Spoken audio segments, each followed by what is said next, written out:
Together we can do better. This is our lives. We better together. Let's heal.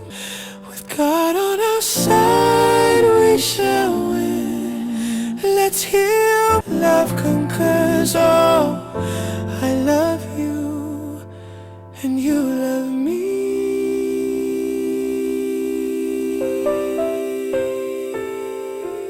Greetings, Dumelang Luchani Sanbonani. Welcome yet again to another segment of Let's Heal Together with myself, Umama Puma. Yanlochisa Noke Makaya. Ngiyathokoza ukuthi nihlale nikhona, and thank you very much for the new subscribers. Wow, my channel is growing and Almighty God is really helping this platform so that sithathe ukuphola sikuse emakhaya. We need to heal and we need to do it properly. Ezifakwe ngaphasi kwamakhapheti siyazikhipha kule podcast, sizibeke epepeneneni, sidila nazo siyaphola. And emndeni wami ngiyathokoza mani ukuthi you are sharing my content, you are sharing this channel. Thank you very, very, very much. And my OGs ngiyanthanda, and the new ones, welcome home. This is me, Umama Puma. Welcome, welcome, welcome to Let's Heal Together with myself. We have a beautiful lady today. Nizozibuza ukuthi kwenzakalani, jama ngingabe isiceda mlozi, niyangazi musuthi ngiceda khulu indaba. Lo sisi kunjani? Ngikhona manjani? Siyaphila. Konje usisi ngubani? NginguWinky, ngingokwaMahlangu. Mahlangu. UMahlangu muphi? Mahlangu Bongo, Magoboli. Okay, cause nami nguMahlangu, hence ngumama Puma. Okay. So I just wanted to establish ukuthi siyahlobana nokuthola ungumkhari bami.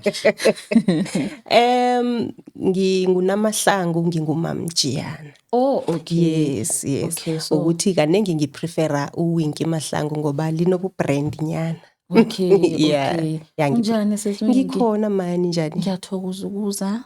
Thokoza Thank you for your mina. patience. Uyibonile le up and down. Yeah. But ngiyathokoza. Hayi nokho empilweni kose sizifundise ukuthi siyabekezela. Hey, ngiyathokoza. You have patience for Akunankinga. days, mama. Akunamnandi. So i-attire yakho ithini? Kwenzakalani? Why are you wearing like this today? Ngingunobesa.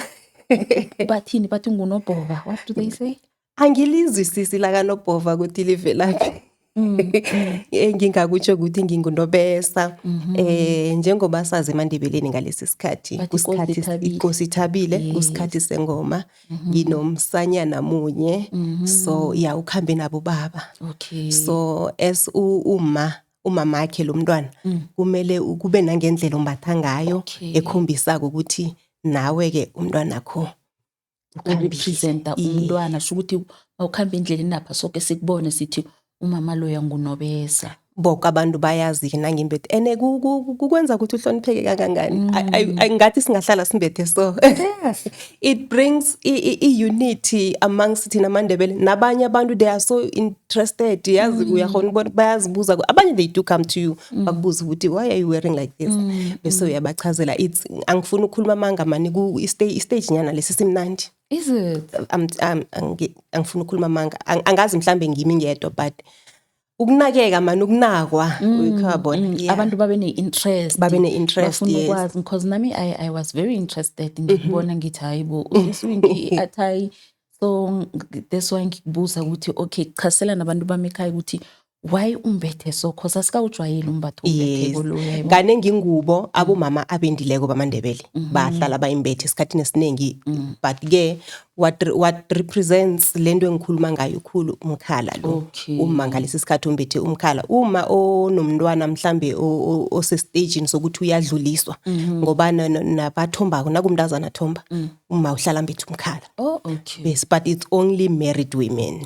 Ngoba sinabo ngisho abodadewethu nje abanabantwana abasebakhulile but abekendi abakachati, then bona they cannot. It's only women who have been married yes. Women. Okay, I just wanted us ukuthi sibalancise abantu basekhaya, because I do know this because nami benginje ngo 2022. It's a very difficult process. Yeah. And we only hope and pray ukuthi uzimo abe nomntwana abazabuye.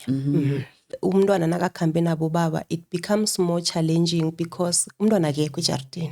Ayifani naleya umntwana nakathombileyo uhlala naye ngejardini uyambona every day. Kuthiwa iqude. Yes, iqude ya umntwana nakathombileyo ngequde. So with this one awazi nokuthi ubuze imibuzo Ethini. ethini or kuneminye imibuzo ohalela ukubuza, you are not even sure ukuthi you're supposed to ask those questions. Bese vele sekubeka uzimo phambili ukuthi Zimo ngigadela yena kikho konke, nguwe waziko ukuthi ufuna ini, uchoda ngani and everything. Dodi bekabuye, it's a whole 2 months, 8 weeks yonke. Mara sesithemba uzimo sisi. Ayikho enye into esingayenza seswinki ngaphandle kokuthemba uzimo, and basho izinto zabo baba ziyahlonitshwa. Ngitsho umntwana ekhaya, so silise lapho. Mina nje bengifuna abantu bami basekhaya bazi ukuthi ukomu umuhle kangaka. Seswinki ukhulele kuphi, uhlalaphi, ngubani uWinki?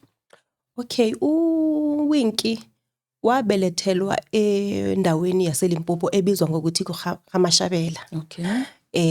uWinki wathi nakanenyanga ezithize umama wahlangana noMahlangu. Okay. Wahlangana noMahlangu, nanginganamanga ngathi benginabo 2 months 3 months. Okay. So uMahlangu zange asamotsha isikhathi, wathatha umaka Winki noWinki wabaletha eMpumalanga emhononweni, walobola wenza konke. Okay. So ngikhulele emhononweni todi bengenza i10 years.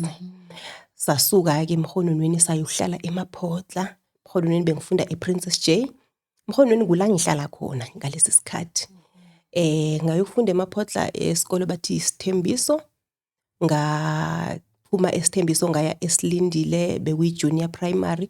Ngayokucedelela high school ebizwa ngokuthi Yintuthuko. Okay. Senior secondary school ngacomplete ngo-2004. Ngikhule ngendlela amaningi, ngasengithi ngikhule nomali. Ngikhule njengomunye nomunye umntwana, angeke ngasho ukuthi mhlambe ekukhuleni kwami ngingakhe ngithi mhlambe lokha nalokha. Ngakhe ngisho ukuthi njengoba abantwana bakhula bayalelesa, abantwana bakhula banento eziningi esikolweni, mhlambe ukukhula komntwana. Ngikhule ngimntwana obekade ahlakaniphile esikolweni. So nginokutsho kaningi ngithi lokho kungisavile from a lot of things. Okay. Yeah, kungisavile because nawe umntwana olalelako uyi-favorite yabo teacher. So into eziningi ngase ngithi some of them you get away with, and then you are protected, into ezinjengalezo. So ngase ngisho ukuthi yeah man, ekukhuleni kwami ya noMahlangu njengoba ngisho ukuthi ngicabanga ukuthi sewungizwile ukuthi uyi-step parent. Akuna lapha engakeke ngisho ngithi lapha nalapha or in dot namhlanje susesengibaba unguba mkhulu ebantwaneni ba. Siyathokoza ubaba wayenza into ehle. Seswinki asikhambeke ngoba ngathi isitori sethu sidibanyana. Bese ke wakhula kamnandi ke waba ngusesi okhulileko, and then sesiza lapha indabeni yomtchado. I think ngindaba esihlangene ngayo namhlanje leyo. Ngibawa ungilandele isitori sakho ukuthi sikhamba njani. Okay, nga complete i-matric ngayo kuwenza imfundo ze traffic safety management TUT. Ngifunde lapho 2 years, ngebanga lami lenkinga ezikhona nga drop out, ngabuya ngeza ekhaya. So nga decide ukuthi ithi ngibe busy nge driver's license. Okay. Nangi busy nge driving license ngihlangana nomfo. Bengisendleleni vele ngiya ku practice, ngithola ngikhwela i-taxi. He was driving a taxi. Ngikhwela i-taxi and then ukhombisa i-interest. Right. Mama Buma, my ex-husband, indlela yakhe yokungitshela wathi kimi wathi ngifuna ukukuthatha. Okay. Niyabonana namhlanje nikhwela itaxi? Siyabonana namhlanje. Kokuthoma? Yes, kokuthoma. Wabe niyathathana? Waba umuntu othi wena ngifuna ukukuthatha. Ukwenza umama kwami. Ngifuna ukwenza umama kwami. So obviously hayi mani mhlawumbe usuthatha ukuthi hayi seyindlela zakhe zokungishaya. Iqhubeke njalo njengoba bekumuntu obekatare itaxi. Vele nokuya kwami ku practice kube lula. Okay. Kube lula, kube izinto njengalezo ngenkathi ze lunch uyangithengela ilunch ayikurehe. So 9 months down the line vele abathumele. Okay. Abathumele abo babakhe, ngasho ngathina ngesikhethu angisho asithumela bomalume, sithumela bobaba. ekubeni vele throughout the relationship bese yikhona elimina into yokuthi ngizokuthatha ngithome ngingamkholwa dodi bengagcine ngimkholwa beyagcine yenzekileke ngo-2008 ngoMeyi yawabathumela ke njalo ngangena ikhambo leli seswinki libe yi-9 months libe yi-9 months ikhambo leli yes wabathumela ke ngangena isimanje umshado wesindebele angisho iprocess leya lapho uhlala khona amalangana ekhabo lendoda kwenziwe lokho kwenziwako. So ngathi nangibuyela ekhaya ngolosihlanu yaphekelelwa ngathi nangibuyela ekhaya okay mina ilokhanzi bekunganadwendwe bekusimanje kuphela so ngaphekelelwa bomma babili bathi iskiyani yes.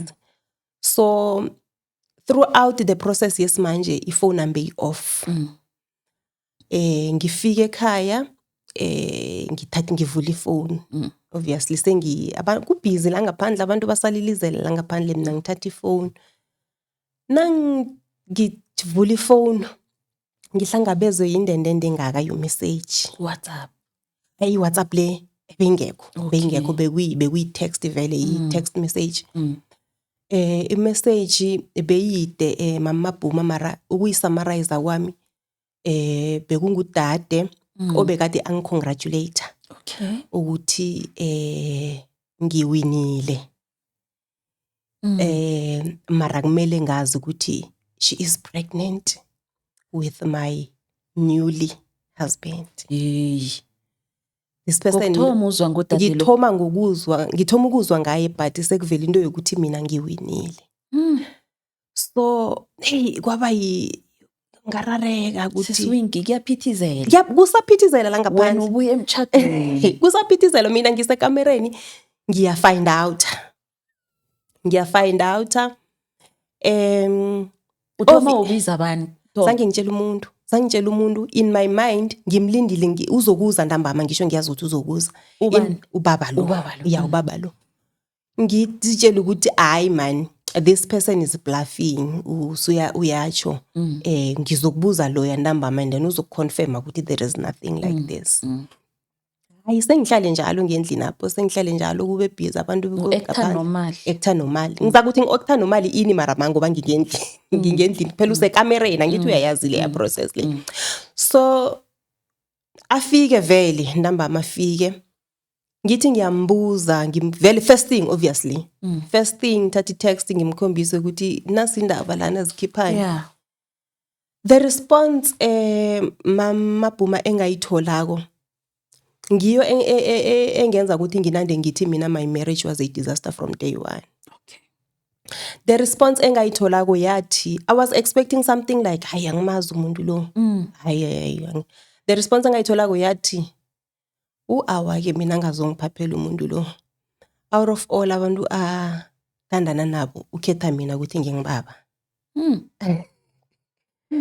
So leya response leya yanginikela into eziningi khulu engqondweni nami ukuthi lo muntu lokuthoma akaphiki akazisoli akanandaba ukuthi kwaba yihlangahlangano ngabona lelo langa mama Bhuma sorry ngabona lelo langa leso sikhathi ukuthi kunenkinga la iza sesichubeke lento esiyenzako but it's not going anywhere. It's not gonna be a forever thing because ngibone something engakazange ngibone all this 9 months yokuthi akakhathali kangaka.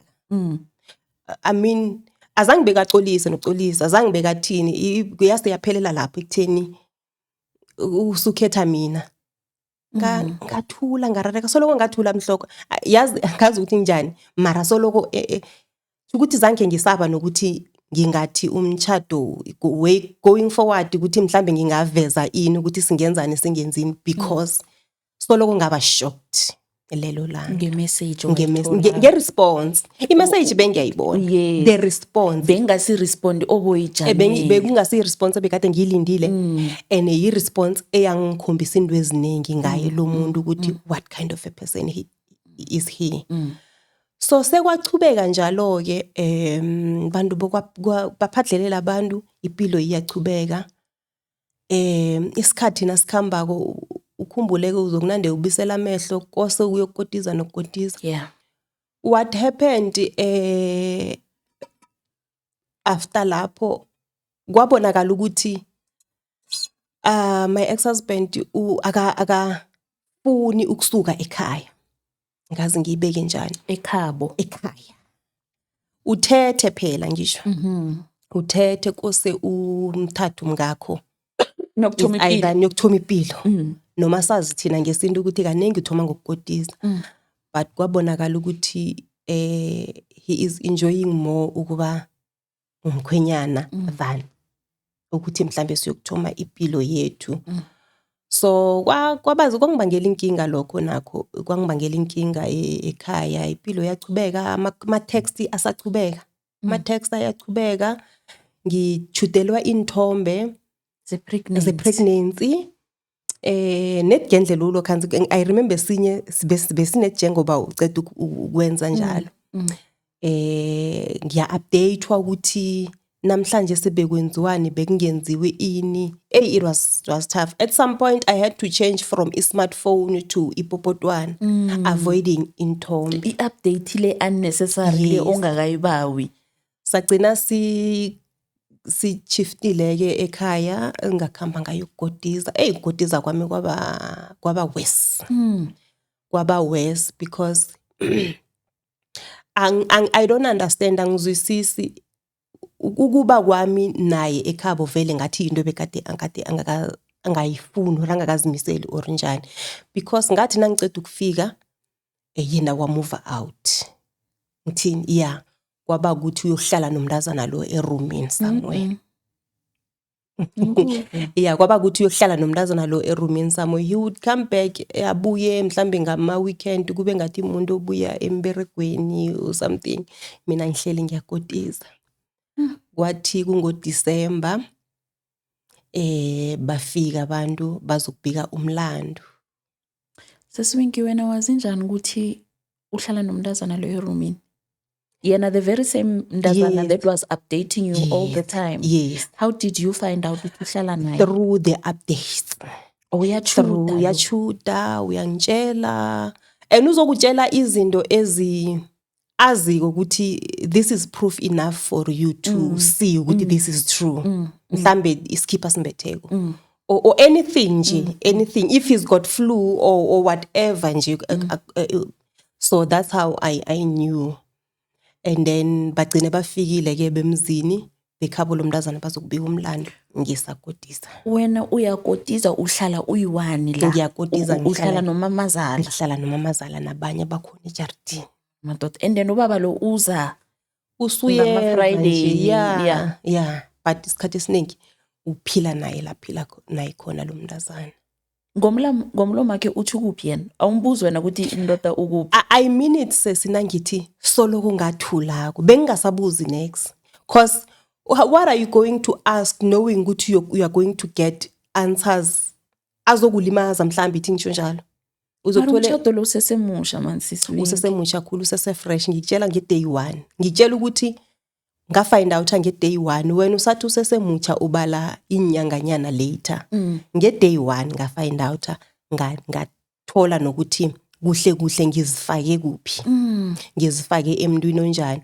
So vele bengingasabuzi. Ngizokubuza because bekangafihli naye bekangafihli because okay kwalokhanza kwafika abantu bemzini baletha umlando njalo. Nangithi papa nami I'm pregnant. Yo. Guess. February Valentine's Day yaka 2009 uza nesithombe a portrait picture. Umlando nabakade bazowubika umntwana bese kakhona. Uza ne picture that is portrayed and framed. Nguye nomntwana nomama womntwana.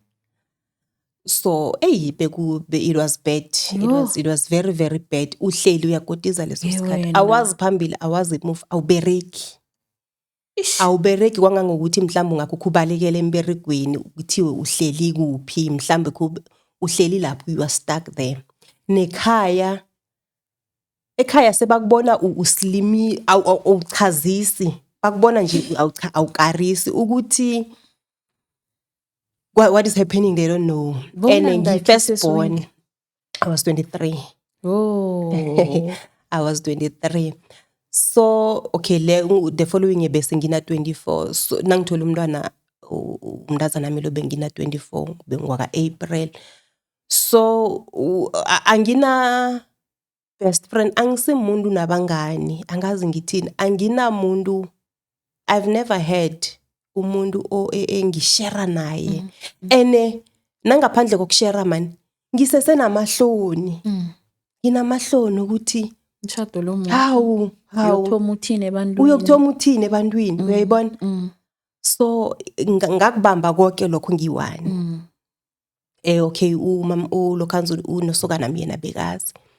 Nguye ke mhlambe ngobuduze bekabona ngisho nokubona yena ukuthi umuntu lo musa ke akekho ekhaya. So kwaba impilo leyo bengagcine ngithola umntwana.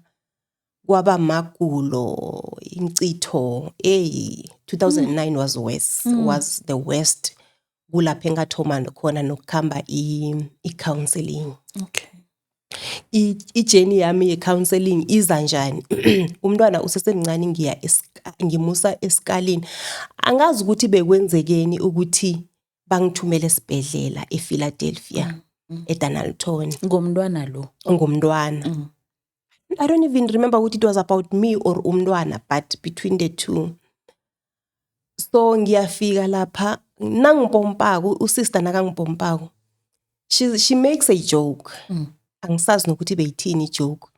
Instead of me ukuthi ngihleke naye ngalila angazi nami angazi ukuthi mhlambe bekukhona into mhlambe ibhaluni seyifike ekugcineni ibesta. I was besting wabathe bathu uyangithulisa mara wagcina I think wagcina sekabona ukuthi hayi kunenkinga. Then wang encourage ukuthi I should go and book khona lapha ePhiladelphia. Then I went the very same day bathi ngibuye after 2 weeks ngathoma ukukhamba counseling. Okay. Ikhambo lami le counseling ngilo elang ashorako ukuthi vele this thing angekhe iyendawo. Okay. Cause ku counseling uyakhuluma ngisho. And mina ngimuntu vocal ke vele kwakade. I remember very well ngakhuluma uSesile bebathi ngubathabile Mahlangu ngeze ngamkhohlwa. Was it a psychologist or ngakhuluma naye 4 hours. The first day. Most 90% of the time bekhuluma mina. Through me ngikhuluma some of the things bengizibuza ukuthi how did I allow such things to happen, man? Lezi zinye zenzeke njani into ezinjengalezo. So nangithi mina ngiyo eyangikhombisa kuyangiashorela ukuthi Winky this is not akusipilo leni. Although zanke ngahamba same time. It took me another 3 years in the marriage. But understand ukuthi I need to leave this. I need to go. Sorry, ngakurealize nge-second year yomshado wami. Because khona lapho ngagcina sengibuyele ekhaya because there was a point where bengicwela indondo umzimba lo nje. Khona ngizwisisa nje ukuthi into bekade nginayo leya bekusicitho but by then bengazi bese namangazi but noma ngagcine ngiyilaphekile. Ngagcine ngilaphekisa esondweni leZCC bangithatha ekhaya ngabasekhaya hayi ngamnikeza ifreedom ke ngabanikeza ifreedom. But zange balast isikhathi esingangani bagcine sebabophisene. Ngazokuzwa ukuthi ubotshiwe. Ngifuna ukukhuluma amanga I didn't even ask even today. I don't know ukuthi babangani. I don't know because nokuyombona wabotshwa I think 3 months. Asange ngiye nokumbona nakayi-1. So wathi nakaphuma ko obviously the relationship was done. And then beza bemzini beza bazoku Kubekezela. Ukufuna ukuzama godi. Okay. Ukufuna Ukwakha man. ufuna ukwakha. Although khona at the back of your mind ukuthi mara this person ngoba sekuyaba khona mhlambe nakancane ukuthi kanti mhlambe nguloyo bekade asilwisa. Ke ngiyokuzama godi mhlambe kuza kubangcono. Yena makangasekho kuza kubangcono. Kuzakheka. Ngibuyele okay bese I think enye into yang exciteako mhlambe kwaba ukuthi sekunomuzi ngisho all along bengikotisa uhlala nomamazala. Yeah, so now kunomuzi Uthenga umuzi. Okay.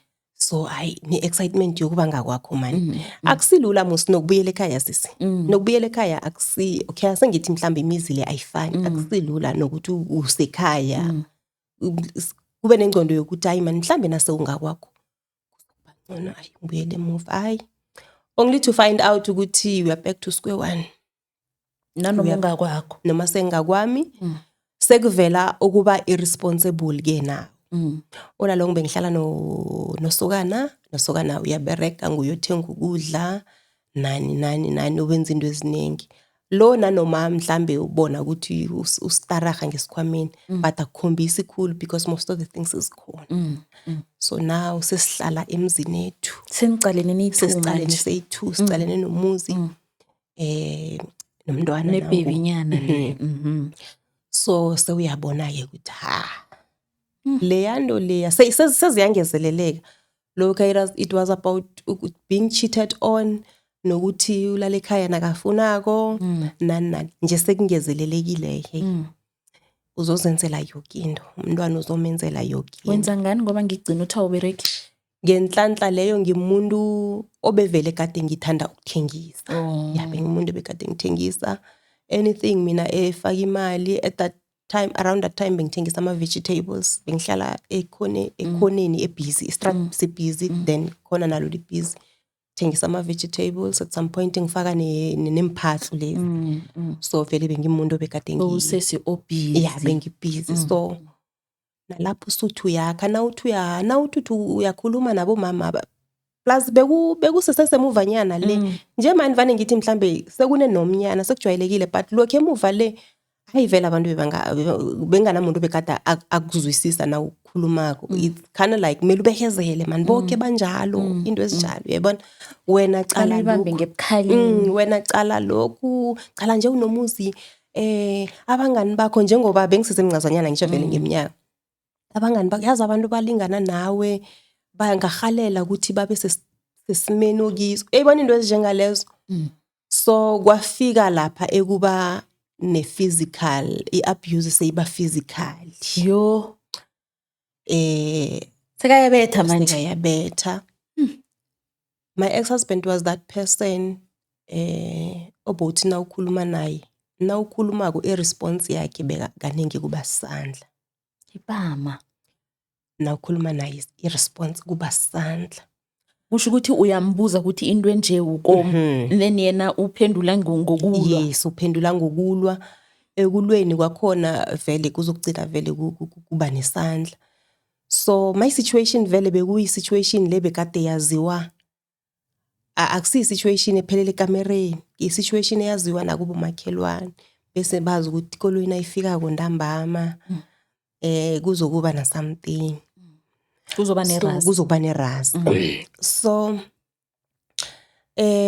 kwaba nomunye umama ukade bese kamdalanyana ngelinye ilanga wangi-invite ukuthi khe ngithandaze nabo umama laba bangolosini ayingavuma vele but bekangimema nje usendleleni eyakhona mina I'm not ready ngathi no ngizokuhamba nani iveke ezayo tried that great ma prayer points nani ay izinto beziba worse. I remember benginomunye umama bekade ngijwayelene naye closely obeka yi-former lecturer KwaNdebele College.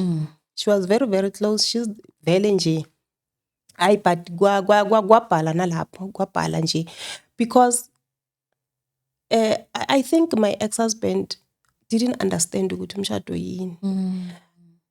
Yazi na uthatha into mhlambe ikopi leli mhlambe nawuthela itiye nelokhansi nawuthela itiye mhlambe lizohlala kuhle, but if you're going to nawuyokufaka something engakameli ukuthi ibe ngapha nayo kwayona uyokumora ikopi nayo into leyo uyoyimora uyayibona. So my ex-husband I think ukuthi mhlambe nokungakwazi ukuresponda to some of the things bekade ngimbuza sona or izinto bekade ngi-expecte ukuthi azenze, it was because mhlambe wazithola asesimeni sokuthi uyafisa mhlambe iye kuba nomshado, but ukuchata ukuba yindoda kuyini, kukwenzani bekangazi. So ngiyam as much as naye angihlukumeza but nami ngiyamhlukumeza. That is the reason eyenza ukuthi no matter what I tried, no matter how low I went, bekungahlangani. Because yena bekafuna ukuziphilela i-normal life bekade ziphilela yona nje, irresponsibility angabi nesikhathi nje yaziphilela lempilo bekade aziphilela yona.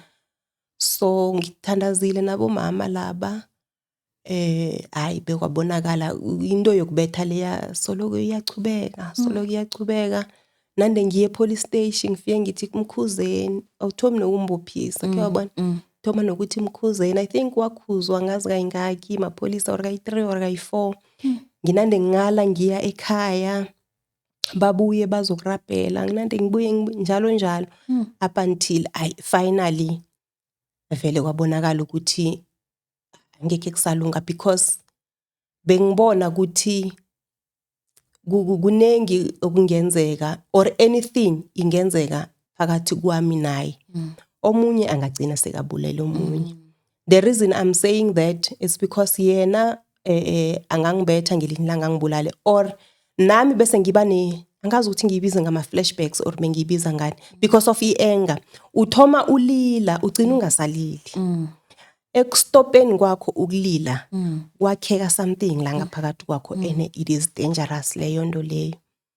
So i-anger bese nginenye i-anger ebekade ingenza ukuthi ngizibone ngimthela ngamanzi aphilako, ngizibone ngimhlaba ngomukhwa, ufuna ukuretaliate. Yes, uyayibona. So ngabona ukuthi I used to read a lot, bekunenye magazine abathi movie magazine. I loved reading. So nginokubona abomama abakhuluma nosesitoli or ababotshiweko, uthothi ubotshiwe because of ubulela indoda or ubotshiwe because of into ezinjengalezi. Then zangivula amehlo ukuthi hayi man nawe ngelinye ilanga uzozithola kula. Because I remember this other day he came home, he was drunk as usual, and then wangithola ngiplaga amanzi, ngibambe iketlela, ngibambe angazi ukuthi ngimngedwa nginento yokuthi ngathi iketlela lena nawuyivale khulu isivalo lesi iba fast. Senginento leyo ngazi psychologically. So ngiyibambile ngaleyo ndlela ukuthi ngilinde ukuthi iyayibile msinya bese icime. So he's coming uza to my direction. And then I was ready that day. I was ready because uza kwakhe kimi bekalwa vele bekabanga njengemalangeni ayidubanga ukuthi ukudla or ubanga yini or anything nje azoyibanga. I was ready that day ukuthi nethi nakaceda ukubila nakangeza la kimi ngiyamthela. But for some reason I remember ayiqala vele iketlela njengoba eza I remember ayiqala iketlela le wabona ukuthi namhlanje and then he reversed. Ikwala njalo nje. Then he reversed. So around that time I was ready for anything. Nalo mukhwa lo bekade ngizibhutanga uyakwazi ukubhutanga kwemini. Ngizibhutanga bengizibona ukuthi I'm going there, I'm going to do it.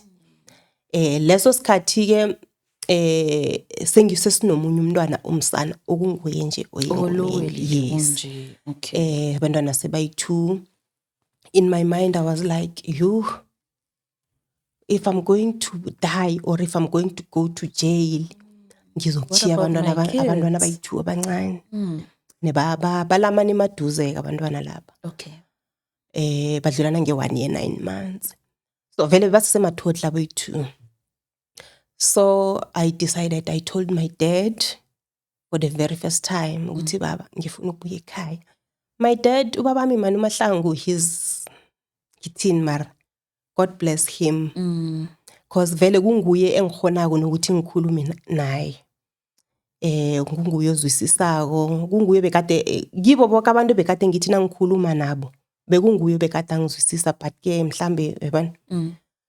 So ngimtshela ubaba for the first time. Okay, another thing about my ex-husband, vele nokudelela vele bekanakho khulu. Kwangangokuthi nangisekhaya, nangingalileko ngisekhaya, he would come enze chaos vele lapha egate lapha ngahloniphi. And then you know mina ubaba wami kumuntu ongaseliko, number 1, kumuntu ozihloniphako, kumuntu mani othanda into ezirehe, uzakhela umzanyana wakhe omuhle ohloniphekako.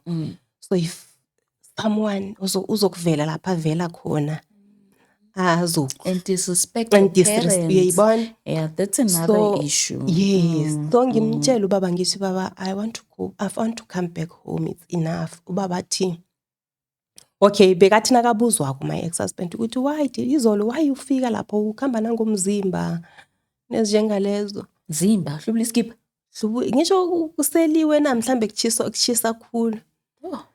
So athi yena bekazokubona abantwana. Athi bekazo. So baba athi kimi athi Winky, you can come back home. Okay. Umnyango uvuliwe. But I want you to leave the kids behind. Yo. Not even possible. Ngimblame. I think yabona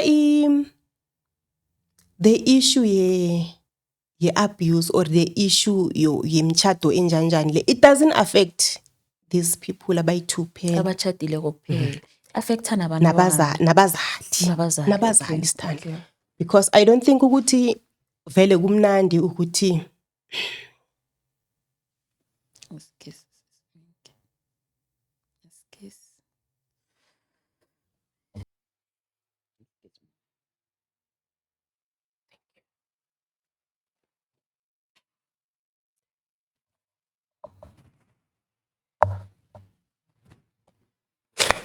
it can't be nice, Mama Puma. Ukubona umntwana akho ahlukumezeka. The very same person who's abusing your child is also disrespecting your parents. Yes. So the reason my dad, I do understand ukuthi isounda kumbi into yokuthi athi nje abantwana emuva. Okay. But I do understand. Because he was also tired of the disrespect. Oh, okay. Yes. Okay. He was so tired of the disrespect. And then at that time, he thought, ukuthi leaving the kids behind, mhlambe kuzakwenza izinto he won't be able to deal with this disrespect ngoba uza la ekhaya ahlubulile azokwenza iras athi ufuna ukubona abantwana. Okay. So that's why ngithi I do not blame him. I know he doesn't hate abantwana bami. And naleso sikhathi he never hated abantwana bami. Or ukuba rejecta or anything. So okay, obviously njengoba uchwile lokho wathi is that even possible? Kokuthoma ithe nayifika konami I was like nje abantwana khonakali. Ngahlala nginalo mama lo nginande ngimtshela mama, I talked to my dad because naye umama lo bese kabonile naye ukuthi mara mamtshiyana mani sizamile hayi nje khona sizame konke ngemithandazo kuyakhulekwa. But hayi indaba yakho vele nje ingenye indlela. So Mamulepo athi kimi athi Winky, ithi sibone mamtshiyana, ithi sibone ukuthi kwenzekani vele mara ukuchiya abantwana nami angi-understand. Khani wenze, I've tried everything. Like I said ukuthi you go as low. Awukhoni noku-applya, awukhoni nokwenzani, awukhona ayikho into oyenzako nje because of awuna peace. Na ungana peace ayikho into ozoyenza, noma ungakhaleli ukuthi ubuyele esikolweni, noma ungakhaleli ukuthi wenzani. sorry ayikho into ozoyenza hayi kuchubeke the abuse, the beating ichubeke. Ngimtshele kwesithu baba this is what is happening, ngiba ubuye ekhaya. Ubaba phinde godi kwesithu athi Winky, I still stand. You are more than welcome. Yeah, Ama-condition athi. Ama-conditions wami athi hayi nakhona kuvele kubonakala ukuthi akukhonakali man, akukhonakali. But kwaba nalesigeni ngelinye ilanga vele ngabetshwa. Usakhumbula uthini bangani? Bekanestyle sokufika ebusuku and then uzokufika leso sikhathi you will, funny enough singene ekitchen uyazi mos ukuthi kanenge umbereko umnyango ubereka kakhulu sivamise ukuthi kube ngewe kitchen beslow dining room nanoma ubereka mara kanenge funny enough uzokungena iminyango ekitchen aja aphume ekitchen achinge passage alande wena ekamereni athi ufuna ukudla ngo1 ebusuku. I think ngikho konke engakuzamako ukuthi mhlambe ngiyamjabulisa ngakho lokho kwabhala ukuvuka sewulele then wenzela umuntu ukudla kukhona mama. Number 1 akakuthengi, is not even prepared. You have accepted ukuthi akafuni ukuthenga ukudla, wena usuyenza wenzela abanye abantwana bese naye ngeke kwamdima Khona kahle ukudla kukhona. But then umuntu masekafuna ukuprovoke, masekafuna lento ayifunako uzokushiya ukudla ekitchen and come to you and say ngifuna ukudla, akuvuse ukuthi uchamti yomenzela ukudla. Nginabantwana engithi nangivuka kwekuseni ngibase ecrash, bekune crash iStratsa ngemuva akusikude, ngibabeka lapho ngiphokethela into zami ngikhambe house to house ngithengise ngibuye around 4 ngiyobathatha. Nangibathatha kwabantwana nazange uhlale nabo ilanga lonke uyabazi ukuthi banjani, kosu entertainane nabo, kosu pheke, kosu bahlambise, by the time uyokulala unjani udiniwe. So now usathu ubamba isithongo nasathi uyafuthumela umuntu yena uyafika uzo. So ngikho konke engakuzamako leyo I remember very well ukuthi leyo yona besibanga every day. Ayenza every day. So nalelo langa sabanga nje into njengaleyo yokuthi jemde ngivuke mina ngiyomphakela ukudla. I said no, then wangibetha. Ngavuka sengaphuma same time ngakhamba ngabe singahlali kude nepolice station, khamba ngayi police station chiya abantwana, khamba ngayi police station umsana lo bekasa breastfeeder. Police station angilandele ngifike ngimbophise lelo langa zange ngithi ngiyakhalima ngambophisa waboshwa amaphoyisa abantwana basele bodwa. Sivulana nama statement senzana umntwana obreastfeeder usele yedwa. Nalo una 2 years something, I don't think ukuthi 3 years bekayihlanganisile ngoba badlulana nge1 year 9 months. Hayi it's okay, amaphoyisa nakaceda kwangiphekelela ekhaya but ayisakuphekelela ngiphekelele kusebusuku. I think ngikhuluma ngezinto zabo 1 ma AM. Yes, ngiphekelele ngifike ngibathole ngenhlanhla uzimu ngoba ukhona angazorulile bewalala. But okay zange kube isikhathi eside kakhulu anyway. Ngifike vele kulalwe. Okay, before ngilala ngifonele bekhaya ngibatshele ukuthi hey mina kusona sona. Sengiyabatshela angisathi izani ngizongithatha ngisathi ini because ngisho ngiyayazi icondition yokuthi ngibuyele ekhaya. Ngibaqoqele. I remember ubaba wasuka bekase Pretoria. Bekasabereka around that time. Wasuka ePitori. Okay, ngikusasa kwakhona ngabatshela kwalalo. Sasa kwakhona same routine stocks khona. Ngibase crash pakindu zami ngiyakhamba ngiyokuthengisa. Seswinki jama ngibambe kancane lapho, yazi ngiyakuzwa uloku ukhuluma ngobaba, the supporting structure. Umama uphi in this whole mess that it's happening yomchado nako konke, because I only hear urefera kubaba. Umama uphi? Umama ukhona mama Boma, but njengoba ngitshwile ngizwisisana khulu nobaba.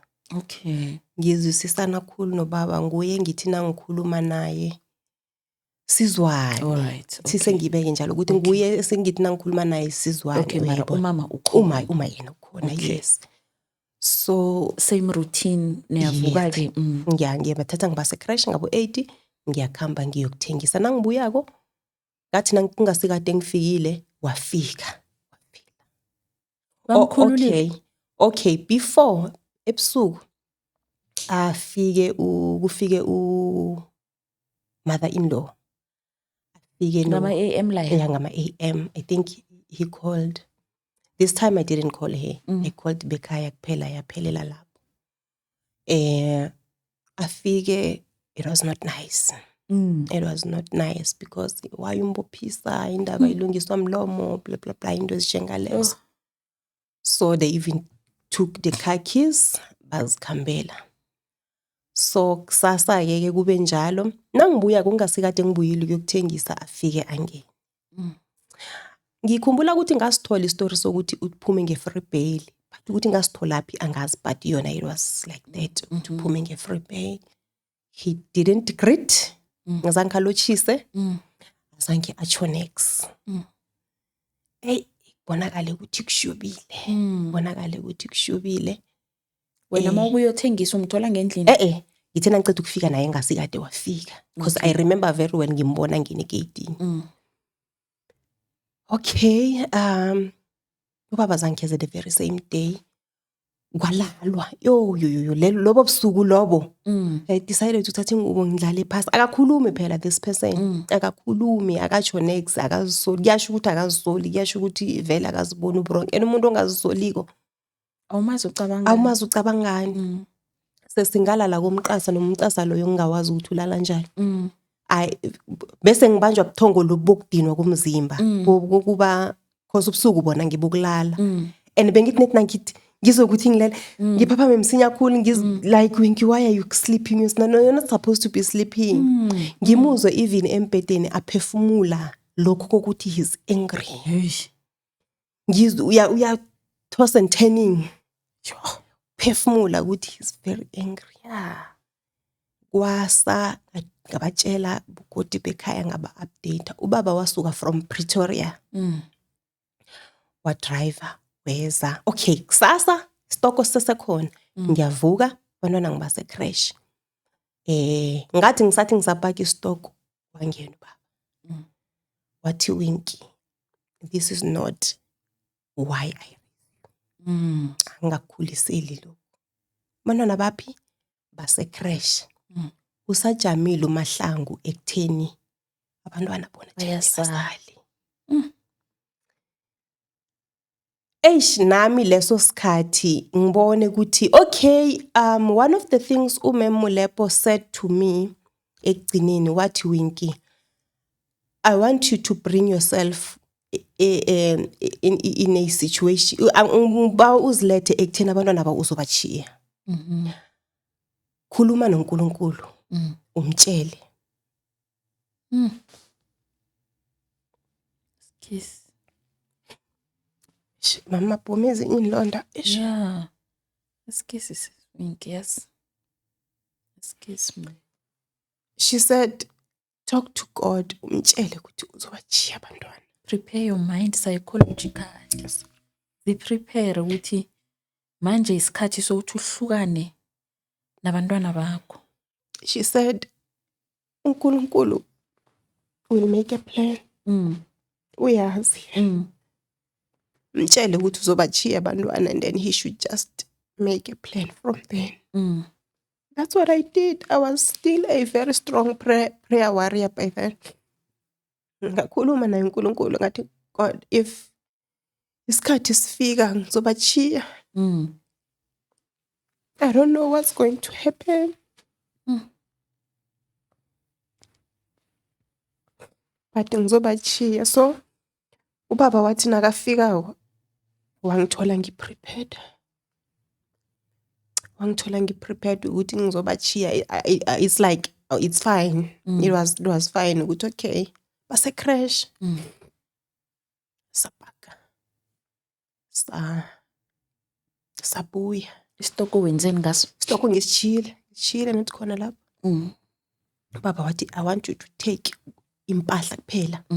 Angifuni ukuzwa ukuthi uthenge eGardeni uthenge ini, thatha impahla zakho zokungiphatha kuphela. That's what I did. Ngabuyela ekhaya. Uphuma nje abantwana solo base-crash. Abantwana soloko base-crash. Oh my God. I remember umama ecrash angifonela ngingayiphenduli i-call. Yo. She called more than 20 times angiphendula i-call. Kwathiwa bayawazi ama-in-laws wami. I think vele bafona babatshela Mama Bhuma umsana usa breastfeeder. Unangaki manje? Umsana nami that's how ukhumule ngaleyo ndlela ibele. Bekana how many months? Bekana 1 year ehlangeneko.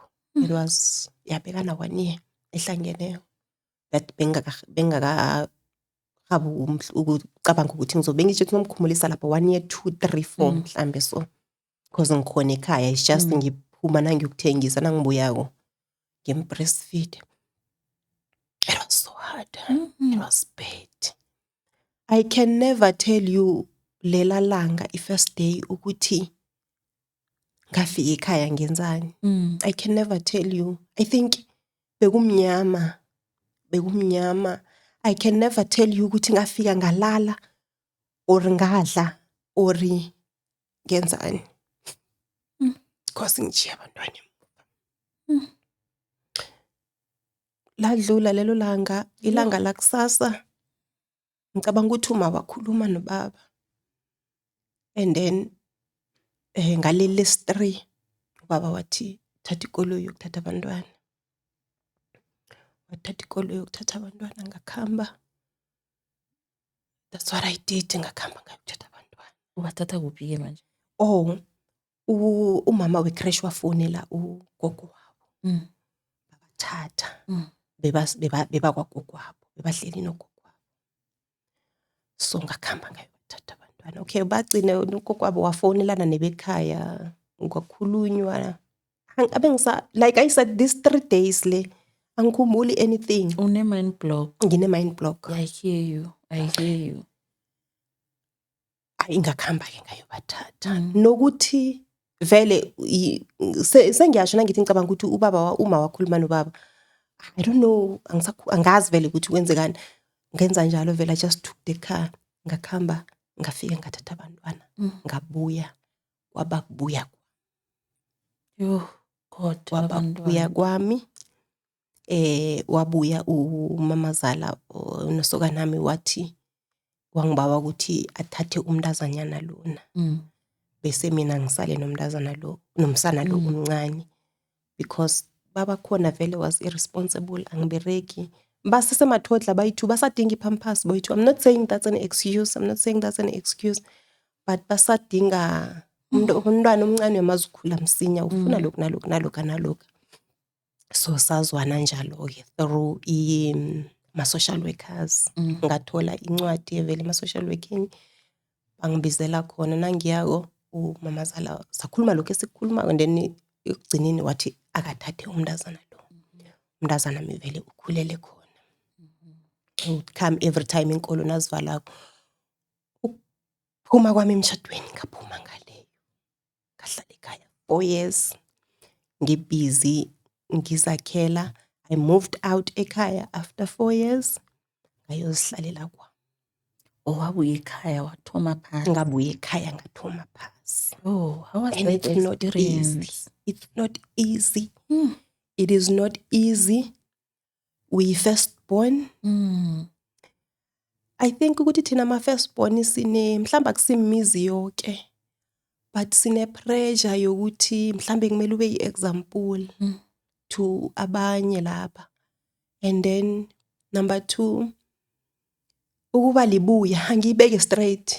Ukuba libuya kune stigma sakhona, kune negativity yakhona, kunokungathatheki serious. Abantu sebakhuluma varlos konke la. Awubereki babantu bangaphandle babantu bekhaya. Awubereki. I mean ukungabereki siyazi ukuthi can be challenging even nanoma mhlawumbe ungasilibuya. So nase unalokho amablomanyana njengalayo ngibona ukuthi iba into njani. It was never easy, I won't lie, it was never easy. Uphuma kelinye ihlobo le-stress ubuye ungene kelinye ihlobo le-stress up until ngaze move out ngayozihlalela kwami. Sesiwinki, when you returned home, ngiyakuzwa uthi 3 days later une-mind block.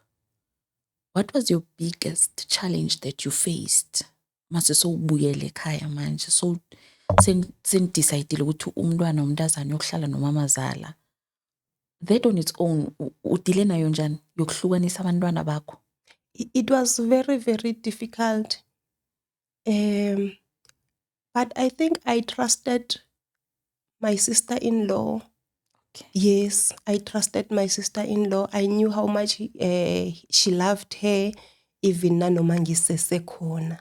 So I think ngase create this defense mechanism. You just have to do something to cope. You just have to, noma engakufikela. So my sister-in-law was my defense mechanism, and she became, God bless her, she became lento le that I was hoping for. Amen. Because she would call, ngikhulume nomntwana, she would bring umntwana enkolweni azivalwako, she would come and take umntwana, she would do everything that was needed. Wow. Yes. That's good. Yeah. Wazi wabo auntie Yo, onomusa, abo auntie abavamanga. uNkulunkulu, even today, she's still doing it today. Wow. Even namhlanje usayenza. She's just an amazing woman. Siyathokoza Khari, uyidlalile indima yakho, siyathokoza. Hayi siyathokoza, kuyafuneka. So now back to the question, what was your deepest, your lowest, uma usekhaya, what was your lowest before wakha uphumela ngaphandle uyokuthoma again from scratch? My lowest, I'm not sure if I'm going to answer your question, but my lowest, njengoba ngitshwile kukuba ngusesi omkhulu and not have a say, not have the respect that you need or mhlambe that you deserve as ulokhanza umuntu omkhulu, usesi omkhulu or umntwana omkhulu, and just be taken nje anyhow nje. Konke lokho kuthethwe ukuthi it's because of ubuye ekhaya. It's now all those taken away because of uhlulekile balelo umendo. Ngiyacabanga ukuthi kuya-eda nakho lokho mhlambe nje sek-eda nanokhunye man. I think ukuthi mhlambe, you remember I told you uMahlangu is not my kunengi kuhlangene izinto eziningi ngaphakathi. So abantwana sebathoma ukukhula, bathoma uku-understand ukuthi you are not really our blood. Nanoma mhlambe nibuya kumama oyi-one, sekukhambe kuba na uyoye disappointment. Remember uyoye disappointment. Uyoye disappointment. Angazi mhlambe ukuthi kuba ukuthi when they nababodwa mhlambe nabakhulumako, there's nothing ehle abangayitsho ngawe. Then abantwana they listen.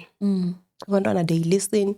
Then abantwana they gonna reciprocate. Or abantwana, I mean not to reciprocate, abantwana bazo-act according to the way current situation. Yes, so that was my lowest. I was very bad. I was very, it was very bad. Even physically, anyone could see ukuthi You're not coping. Up until I gained, immediately nangiceda ukumove out within a month, I gained a massive weight echoko ukuthi manje ukhululekile. Okay, before sivala, I hear you are back at home, you are faced with all those challenges, and uyasho ukuthi wazakhela. Are you now working? Yes, I'm now working currently. Ngisho ukuthi mawuzakhela. No, I'm not working. Kwenzeka ukuthi ngagcina sengihlangane nene biological father at some point empilweni, then he came through. Okay. Side. Yeah, what no. Actually yena vele kuhle I was not supposed to stay left for years. Sekwaba nakunye bengimele mhlambe ngihlale 2 weeks kuphela ekhaya or inyanga maximum. But kwaba nama disturbances but-ke nguye-ke wagcine sekangakhela lo muzi engihlala kiyo, 2-room. It was a 2-room initially, ngigcine ngingezelile bese ngakuhamba-ke ngayohlala khona. Okay. That's when you regained your strength. Yes, and everything. That's That's when when you I started talking about it, even on Facebook, like I said, offline, ukuthi off cameras, I mean, ukuthi ngimuntu active ku Facebook and ngimuntu vocal, ngimuntu open. Decide ukuthi let me just share my story, man. Angazi ukuthi why, let me not lie, angazi ukuthi yini into eyangenza ukuthi ngishare. Ngashare only to find out ukuthi wow, the people are being healed. And then ngathoma ukwenza ama radio interviews nama-seminar nani. Up until today we are here. What a story, what a journey. What a journey. Yo. What a journey. But it's a journey that I'm so grateful for because of the person that I am today. Okay. Some of I have healed. Bengilila, but I have healed. It's just kunezinye inlonda. Mhlambe they just stop bleeding. They do not really heal, especially if you're going to talk about abantwana. So I can never say I regret. Okay. I can never say that because I am the person that I am today, who is very much woke, who is very much money. Kilesa simo khona angeke ngisabuyela. So I can never say ngiyamkhumbula loya Winky because she was naive, she was young, bekangazi. Njengiyazi even noma ngingena ku relationship, I do understand ukuthi no, this is red flags. Because honestly, red flags le bekakhona leya 9 months le. There were red flags that I should have picked and acted you, but I didn't. Ignore. So now I can pick lapha nalapha. Ngiyakhona ukuthi ngihlukanise, sengiyahlukanisa. So that journey helped you to be what you are today. Yes, it helped me to be the person that I am. Naye my ex-husband, may his soul rest in peace. He was just bekathunyelwe nguNkulunkulu nje ukuzongenza lo muntu enginguye namhlanje. It was painful, but yes. Wagcina sekayalele. It was painful, but nje I think ukuthi bekathunyelwe naye nguNkulunkulu ukuthi azongihlakaniphisa, azongivula amehlo. Because you don't become great nje ngama-sweet. No, kumele ungene emlilweni. Kumele ungene emlilweni ubaseke and then uphume sewuyigolide uphekeke. And then uphuma sewuyigold. Wow, Sis Winky, what a story, what a journey. I think your marriage was short-lived, but you really had it difficult. From day one, like I said, from day one, when I navane ngisho mhlambe ngikhuluma in passing ngithi mina my marriage was a disaster from day one. Abantu babona ngathi ngiya exaggerate or I'm just saying. So my marriage lasted for 5 years and ngithole ubunzima from day one. So 5 years was very short, but I was living every day.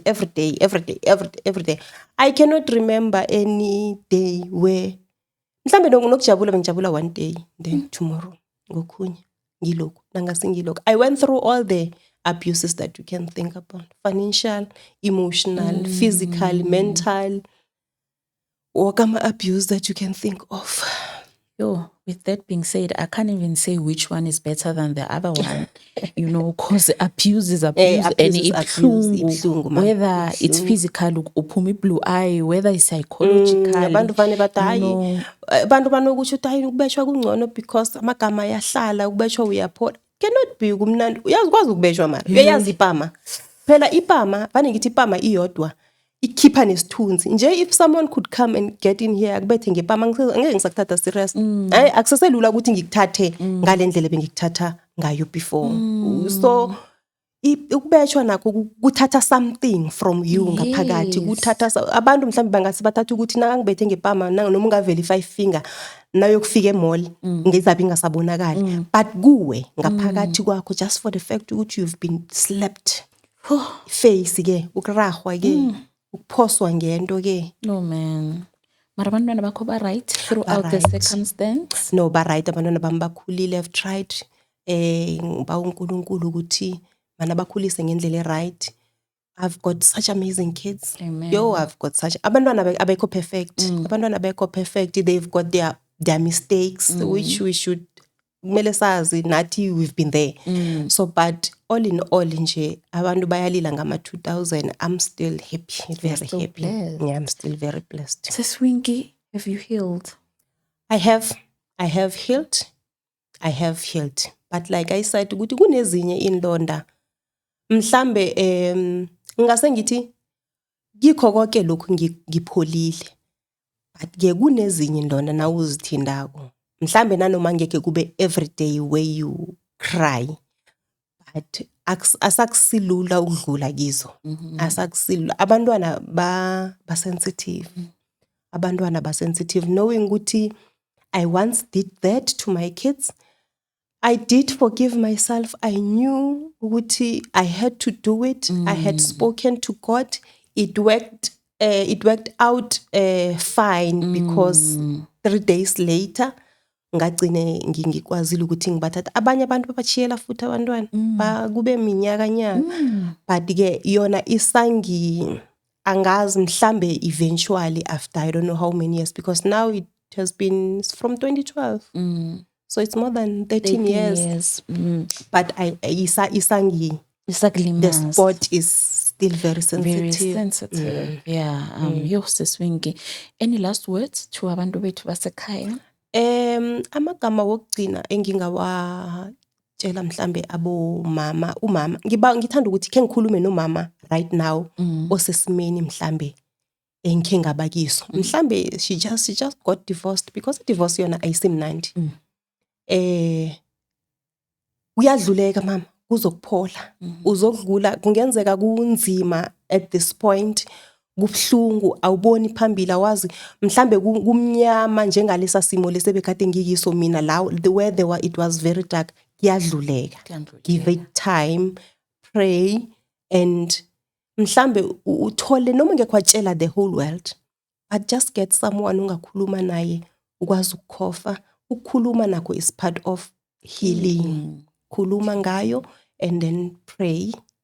Kuyadluleka, uzokudlula.